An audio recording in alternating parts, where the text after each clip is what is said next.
Welcome to the Banker Lamp. Please enjoy the video.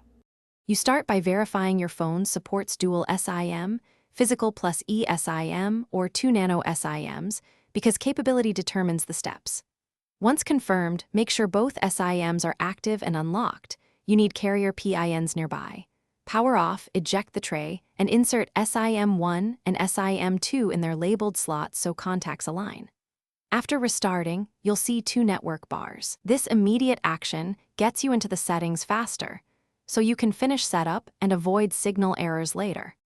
Next, go into Settings, right arrow Cellular or Network, and identify both lines. Rename them so you know which is personal versus work. Assign defaults. Pick which line handles mobile data, which handles voice and SMS, and set per contact preferences if you want specific callers routed on one SIM. Then configure APN settings and enable VoLTE LTE or 5G for best call quality and speed. Make sure to set network priority and roaming rules so you avoid unexpected charges while traveling. Finally, test both lines. Place calls and text from each default and per contact setting, and confirm data flows on the chosen SIM. Practice switching data using the quick toggle or notification shade so you can change lines on the fly. This helps when one network is weak. If something fails, restart the phone and retry. And here's the key troubleshooting tip.